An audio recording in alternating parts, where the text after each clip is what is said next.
స్వశక్తి.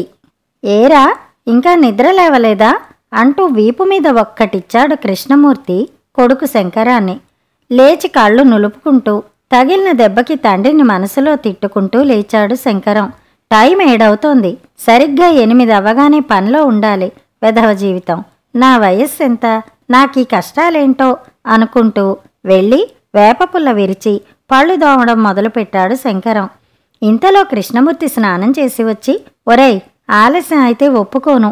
ఆ bank officer Rangarao గారింట్లో dining టేబుల్కి, కుర్చీలకి, టీపాయిలకి polish చేయాలి.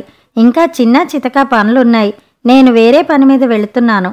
సాయంత్రం అటు ఇటు తిరగక వాళ్ళిచ్చిన డబ్బులు తీసుకుని తిన్నగా ఇంటికి రా. పని విషయంలో తేడా చేయకు. చద్దన్నం తిని వెళ్ళు. మీ అమ్మ ఇంకా ఏమైనా ఇస్తే పట్టుకెళ్ళి మధ్యాహ్నం తిను. తెలిసిందా? జాగ్రత్త అని వడివడిగా బయటకు వెళ్ళాడు. కృష్ణమూర్తి మంచి వడ్రంగి పనివాడు. కొడుకు శంకరానికి 10 ఏళ్లు ఉంటాయి.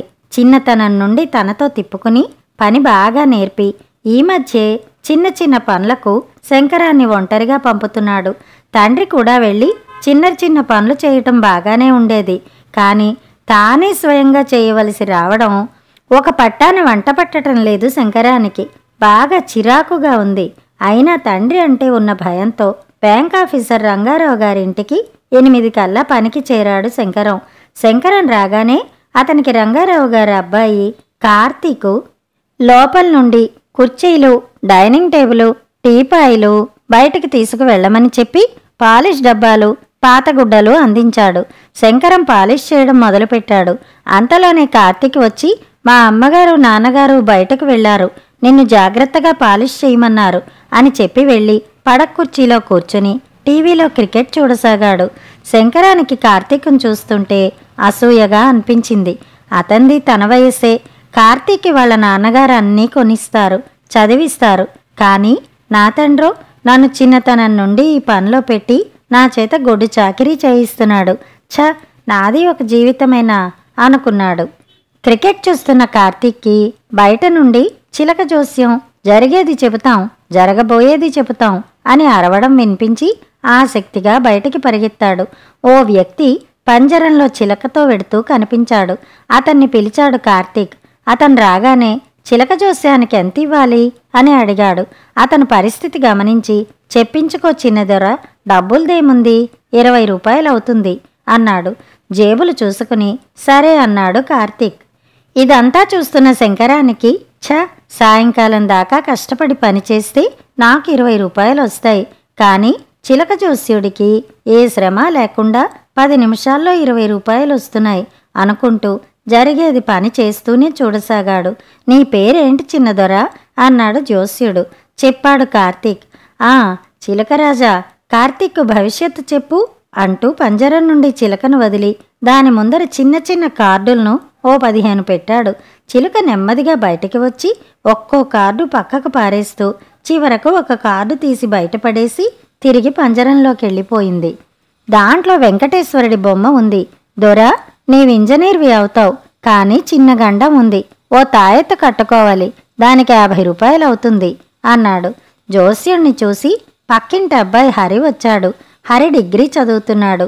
హరి వస్తూనే, కార్తీక్ ఇలాంటివి నమ్మకు అని జోస్యుణ్ణి చూస్తూ, ఏమయ్యా, ఇందాక చిలుక కార్తీక్ గురించి అడిగితే ఏం తీసింది అన్నాడు. జోస్యుడి కన్నా ముందుగా కార్తీకే వెంకటేశ్వరుడి బొమ్మ తీసింది అన్నాడు. సరే, మళ్ళీ మీ చిలక చేత తీయించు చూస్తాను అన్నాడు హరి. చిలుక మళ్ళీ వెంకటేశ్వరుడి బొమ్మే తీసింది. హరికి ఏం పాలుపోలేదు. ఇంతలో ఇంటి ముందర కారు ఆగింది. కారులో నుండి తండ్రి రంగారావు, తల్లి గాయత్రి దిగారు. వారిని చూసి హరి వెళ్ళిపోయాడు. రంగారావు గారు కార్తీక్ను చూస్తూ, ఏరా కార్తీక్, జోస్యం చెప్పించుకుంటున్నావా? ఏం చెప్పాడు జోస్యుడు అన్నాడు నవ్వుతూ. తండ్రి మూడు బాగుందనుకుని కార్తీకు నేను ఇంజనీర్ని అవుతానట అన్నాడు. రంగారావు గారు అక్కడే కూర్చుని, ఏది మీ చిలక చేత మళ్ళీ తీయించవయ్యా అన్నాడు. చిలుక మళ్ళీ వెంకటేశ్వరుడి బొమ్మ తీసింది. జ్యోతిష్కుడు గర్వంగా చూశాడు. దీని ప్రభావం కార్తీక్ మీద బాగా పడుతుందని గ్రహించాడు రంగారావు. సరే, ఈసారి నీ 2 చేతులు వెనక్కి పెట్టి చిలకను వదులు అన్నాడు. ఈసారి చిలుక అసలు ఎటూ కదల్లేదు. జోస్యుడు తలదించుకున్నాడు. రంగారావు గారు చాలా సీరియస్గా, ఏం మాట్లాడావు? చిన్నపిల్లల్ని మోసం చేస్తున్నావని పోలీసులకు ఫిర్యాదు ఇవ్వనా అన్నాడు జ్యోతిష్కుడితో. అయ్యా క్షమించండి, తప్పైపోయింది. చిలుకకు శిక్షణ ఇస్తాం. అది కార్డులు తీస్తున్నప్పుడు చూపుడు వేలు ఆడిస్తే అది ఆ కార్డే తీసి మాకు ఇస్తుంది. మేము అన్ని కార్డులకు కొండగుర్తులు పెట్టుకుంటాం, ఏదో జీవనాధారం అన్నాడు జోస్యుడు. ఛీ, ఎద్దులా ఉన్నావు. ఇదేనా సంపాదనకి మార్గం? అటు చూడు, ఆ చిన్న పిల్లవాణ్ణి పట్టుమని 10 ఏళ్లు లేవు, శ్రమించి డబ్బు సంపాదిస్తున్నాడు. అతను సాయంత్రానికి 20 రూపాయలు సంపాదించినా గౌరవంగా ఎవ్వరినీ వంచన చేయకుండా సంపాదిస్తున్నాడు. అటువంటి వారిని గౌరవించి డబ్బులు ఇస్తాం. నీలాంటి వారు మోసం చేసి 50 సంపాదించినా ఎంతో కాలం నడవదు. నువ్వు మళ్ళీ ఈ ఏరియాలో కనిపిస్తే పోలీసులకు పట్టిస్తా, జాగ్రత్త అన్నారు. లేదు సార్ అంటూ పరుగందుకున్నాడు జోస్యుడు. రంగారావు గారి మాటలకి హృదయం పొంగింది శంకరానికి. కార్తీక్కి మోసపోయాన్ని అర్థం అయింది. జోస్యుడు వెళ్ళగానే రంగారావు గారు కార్తీక్ను చూస్తూ, కార్తీక్, నువ్వు మారాలి. ఆ కుర్రాన్ని చూడు, నేను అతనిలాగే మా నాన్న ఏదో చేయాలని ఎదురు చూడలేదు. చిన్న చిన్న ఉద్యోగాలు చేసి డబ్బు సంపాదించి ఆ డబ్బుతో బ్యాంక్ పరీక్షలు రాసి బ్యాంక్ ఆఫీసర్ని అయ్యాను. అంతా నా స్వశక్తి.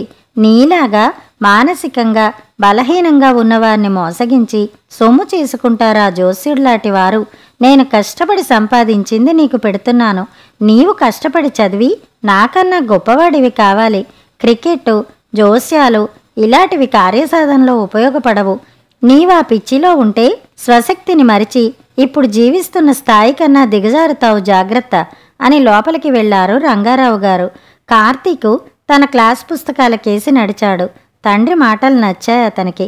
ఇక శంకరానికి తన తండ్రి ప్రవర్తన అంతరార్థం అర్థం అయ్యింది.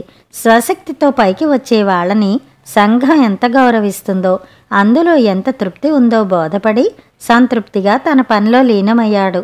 కథ సమాప్తం. కథ కంచికి, మనం ఇంటికి.